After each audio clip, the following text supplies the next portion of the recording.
பேர் நந்தினி. காலையில் பாடியை பார்த்தவங்க லோக்கல் ஸ்டேஷனில் இன்ஃபார்ம் பண்ணியிருக்காங்க.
மேடம், அந்த சயின்டிஸ்ட் கேஸ் ஹேண்டில் பண்ணுறாரு இன்ஸ்பெக்டர் கிரீதர், அவரோட அசிஸ்டன்ட். வணக்கம். இந்த கேஸ் சம்மந்தப்பட்ட எல்லா டீட்டெயில்ஸையும் நான் கலெக்ட் பண்ணிட்டேன்.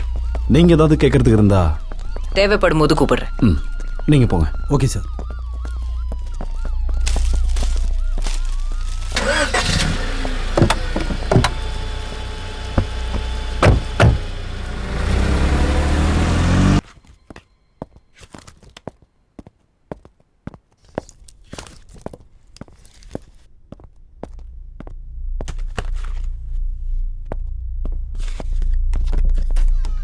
இந்த பொண்ணு யாருன்னு தெரியுமா?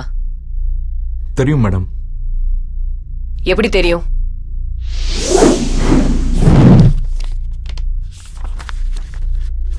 I am impressed. Your profile and your experience. We are lucky to have such a young and talented person like you in our hospital. Thank you so much, sir. No. Just Kaushik. Okay, Kaushik. By the way, நீங்க உங்க பழைய வேலையை ஏன் விட்டீங்க அப்படின்னு தெரிஞ்சுக்கலாமா? Usually பசங்க வேலையை விட நல்ல ஆப்பர்ச்சுனிட்டி தான் காரணமா இருக்கும். ஆனா பொண்ணுங்க வேலையை விட பசங்க தான் காரணமா இருக்காங்க. நிறைய லவ் ப்ரொபோசல்ஸ். Why not? இங்கேயும் உங்க அழகுக்கு அடிமைகள் இருப்பாங்க. கவலைப்படாதீங்க. I know how to handle it. நீங்க சொல்ற மாதிரி நந்தினி உங்க கொலீக் இருந்திருக்கலாம், உங்க அண்டர் ஒர்க்கும் பண்ணிருக்கலாம். ஆனா அவங்க ஜாயின் ஆன 6 monthsல லாஸ்ட் 3 months கால் டீடைல்ஸ் செக் பண்ணும்போது டெய்லி வர 10 to 15 கால்ஸ்ல 8 கால்ஸ் உங்க நம்பர்ல இருந்தா வந்திருக்கு. அவங்க ஆன்சர் பண்ணலனாலும் பேக் டு பேக் கால் பண்ணிருக்கீங்க.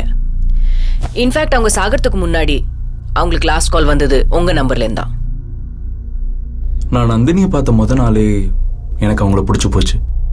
ஆரம்பத்துல நட்பா பழக ஆரம்பிச்சு போக போக காதலா மாறி ப்ரப்போஸ் பண்ணி கல்யாணம் பண்ணணும்னு நினைச்சேன். ஆனா அதுக்குள்ள இப்படி நடந்துருச்சு.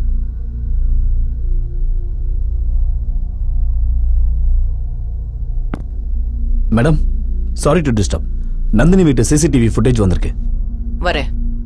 Yes madam. முதல்ல நட்பா ஆரம்பிச்சு லவ்வா மாறி ப்ரப்போஸ் பண்ணி கல்யாணம் வேற வந்துட்டீங்க. ஆனா இதுல நந்தினியோட டிசிஷன் என்னவா இருந்தது? அவளுக்கும் இதுல விருப்பம் இருந்துச்சு மேடம். மேடம், நான் போகலாமா? You can go when I tell you to go. நான் கூத்து பற்றிய சேர்ந்தவன். கூத்தாடுறதுதான் எங்க பழக்கம் மேடம். இவங்க நடனம் ஆட நீங்க கொண்டாடுவீங்க.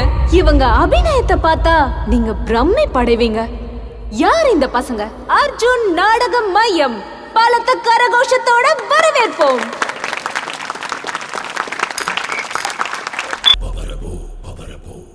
ஒரு மனிதனோட இதய துடிப்பு நிமிஷத்துக்கு 72 வாட்டி துடிக்கும். அவன் நடக்கும்போது, வேலை செய்யும்போது 62லேருந்து 100 வரைக்கும் ஏறும் இறங்கும். ஆனா எனக்கு 40 வர்றதுக்கே கஷ்டமா இருந்துச்சு. இது நம்ம இதய துடிப்போட கணக்குல தான் ரத்தம் உடம்புல சீரா ஓடும். அப்படி இல்லைன்னா நமக்கு மயக்கம் வந்து கீழே விழுவோம்னு என்னை ட்ரீட் பண்ண டாக்டர் அஸ்வத் சொன்னார். எனக்கு இருக்கிற பிரச்சனைக்கு நான் பிழைக்கிறதே கஷ்டம்னு. முடிஞ்ச அளவுக்கு சீக்கிரமா சென்னை போய் ட்ரீட்மெண்ட் எடுத்துக்க சொன்னார். அதுவரை நான் உயிர் வாழணும்னா ஒவ்வொரு 56 நிமிஷத்துக்கும் ஒரு தடவை இந்த மாத்திரை எடுத்துக்க சொன்னார். அது ஹார்ட் பீட் இன்க்ரீஸ் பண்ணி பிளட் சர்க்குலேஷனை நார்மல் ஆக்கணும்னு சொன்னார். என் ஃபைலில் இருக்கிற ஃபோட்டோஸ் டீட்டெயில்ஸ்லாம் அவர் தான் கொடுத்தாரு மேடம். என்னை பற்றி ஏதாவது நீங்கள் தெரிஞ்சுக்கிறதா இருந்தா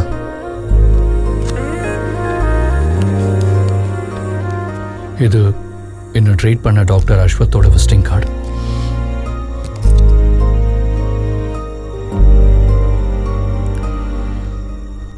டாக்டர் நந்தினியோட அப்பாயின்மெண்ட் கிடைக்காததால அவங்களுக்கு முன்னாடியே ஹாஸ்பிட்டலில் வெயிட் பண்ணிட்டு இருந்தேன் மேடம்.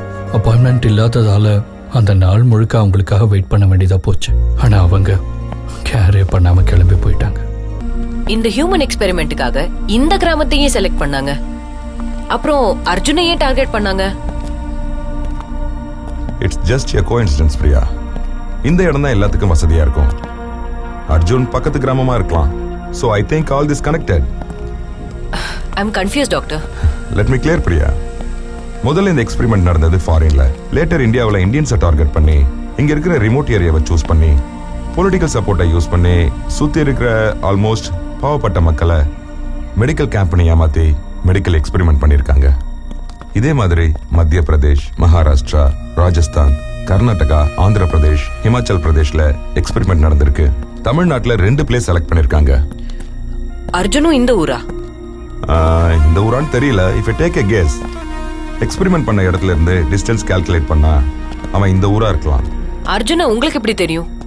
குளத்துக்கிட்ட கிடந்த அவனை மீன் பிடிக்கிற 4 பேர் எங்க ஹாஸ்பிட்டலுக்கு எடுத்துட்டு வந்தாங்க. லேட் நைட் ஆனதால எமர்ஜென்சின்னு எனக்கு ஒரு கால் வந்தது. அப்பதான் அர்ஜுனை முத பார்த்தேன். அர்ஜுனோட நிலைமை ரொம்ப கிரிட்டிக்கலா இருந்தது. லெஃப்ட் சைட் கம்ப்ளீட்டா பர்ன் ஆயிருந்துச்சு. அவனை காப்பாற்ற ரொம்ப கஷ்டப்பட்டோம். நான் என்ன மருந்து கொடுத்தாலும் அது ரிவர்ஸா ரியாக்ட் பண்ண ஆரம்பிச்சது. அவனை முழுசா செக் பண்ணி ஸ்டடி பண்ணி பார்த்தப்போ ஏதோ ஒரு கெமிக்கல் அவனோட உடம்புல ஃபுல்லா மிக்ஸ் ஆயிருந்தது. அவன் மேல ஹியூமன் எக்ஸ்பெரிமெண்ட் நடந்திருக்குன்னு கண்டுபிடிக்கிறதுக்குள்ள அவன் கோமாக்கு போயிருந்தான். கோமால இருந்து வெளியில வந்ததும் இதெல்லாம் சொன்னேன். எவ்வளவு நாள் முடியுமோ அவ்வளோ நாள் உயிர் வாழணும்னு ஆசைப்பட்டான். வென்டிலேட்டர்ல இருந்து 1 மணி நேரம் வெளியில வரணும்னு கேட்டான். அவனுக்காக நான் ரிஸ்க் எடுத்து 56 நிமிஷத்துக்கு ஒரு தடவை ஒரு மாத்திரையை எடுத்துக்க சொன்னேன். ஹெவி டோசேஜ்ன்றதுனால 7ல இருந்து 8 நாளுக்குள்ள தான் வாழ முடியும்னு அவனுக்கே தெரியும். ஆனா இந்த கொலைங்களை செய்ய தான் அவன் வாழ ஆசைப்பட்டான்னு நீங்க சொல்லிதான் தெரிஞ்சுக்கிட்டேன். இப்ப சொல்லுங்க பிரியா, அவனை இந்த நிலைமைக்கு ஆளாக்குன 4 பேரையும் கொன்னாச்சு. இப்பவோ அப்பவோன்னு அவனும் சாக போறான். அவனை பிடிச்சி இந்த கேஸ்ல என்ன சாதிக்க போறீங்க? சாதிப்பேன் டாக்டர், சாதிப்பேன்.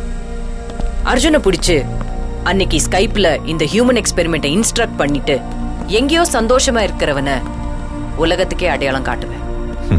ஏன்னா இந்த மாதிரி இனி எந்த குழந்தைக்கும் நடக்கக்கூடாது. எக்ஸ்கியூஸ் மீ, இங்க அர்ஜுன் வீடு எங்க இருக்கு?